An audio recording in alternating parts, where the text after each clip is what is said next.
done apologizing to his daughters for missing school plays because the CEO needed the numbers by morning. Most of all, he was done watching his triplets Emma, Ava, and Lily grow up through blurry security footage from his office laptop. He closed his eyes. "Daddy." 3 small voices. He turned to find them standing at the hallway's edge, identical in their mismatched pajamas, hair tangled from sleep, eyes far too perceptive for 8-year-olds. "Bad dream?" he asked gently. Emma shook her head. "We heard someone crying."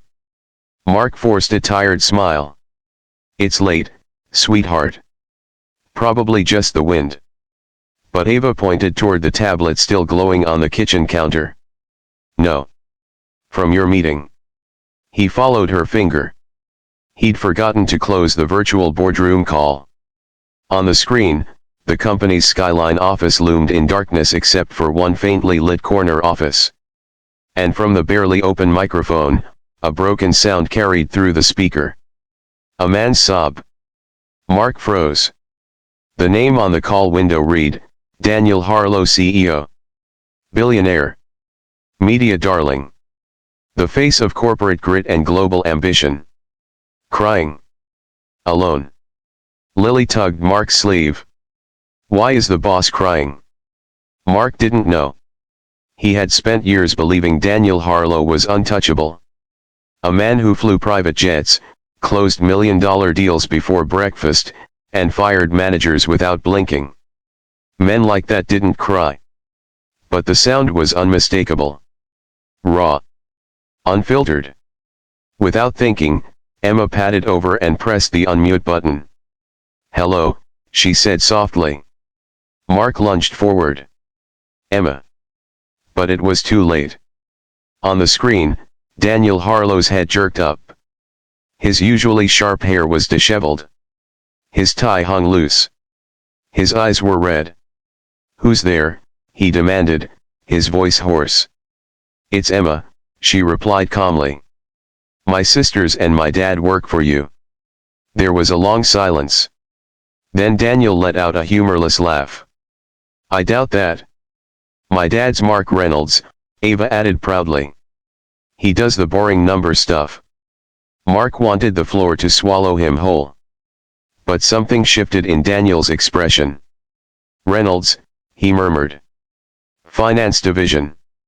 "Yes, sir," Mark said, finally stepping into view. "I'm sorry." "My daughters." Daniel raised a hand. "It's fine."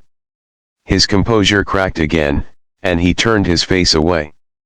The girls exchanged a look. "Are you sad?" Lily asked.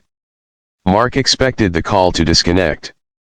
Instead, Daniel whispered, "My son is in the hospital." The words hung heavy in the air. "He was in an accident tonight," Daniel continued.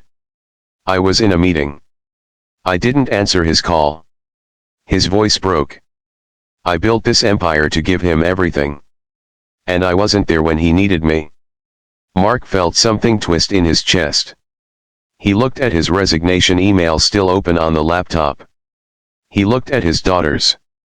And suddenly, the lines between billionaire and single dad disappeared.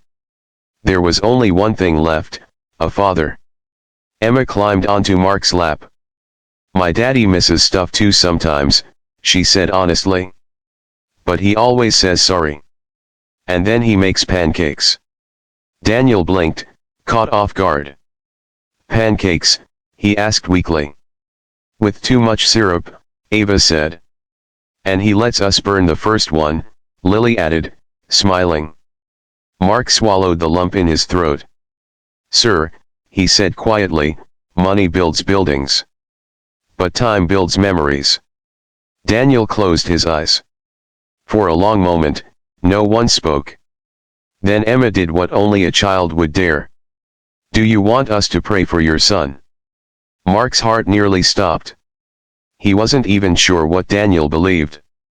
But the billionaire CEO nodded. "Yes," he whispered. "Please."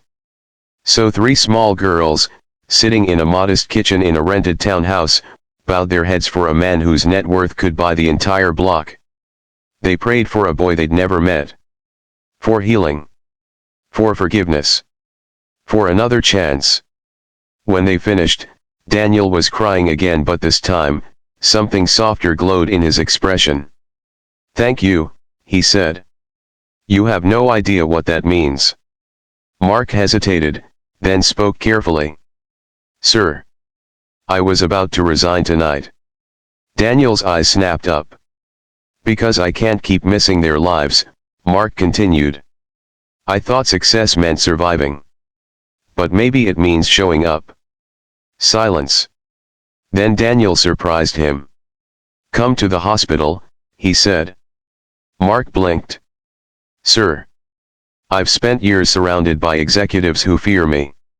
Tonight I realized I don't have a single real friend." His voice steadied. "If you're willing, I could use one." Mark looked at his daughters. They nodded vigorously. 45 minutes later, in the sterile glow of a private hospital suite, the girls stood on tiptoes beside a pale teenage boy hooked to monitors. Daniel watched as they placed handmade friendship bracelets pulled from their own wrists onto his son's arm.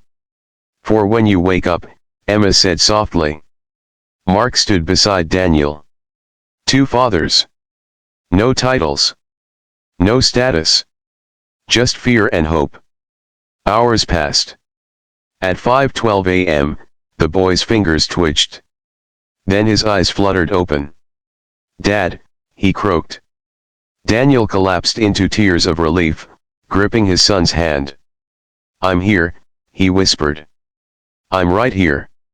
And this time, he meant it. He never left the room. 3 months later, Mark sat in the same kitchen. But this time, there were no unpaid bills on the table. And no resignation email.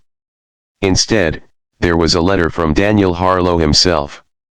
Not a promotion. Not a bonus. A partnership. Daniel had restructured the company, implementing family-first policies, flexible hours, and mandatory leadership time off.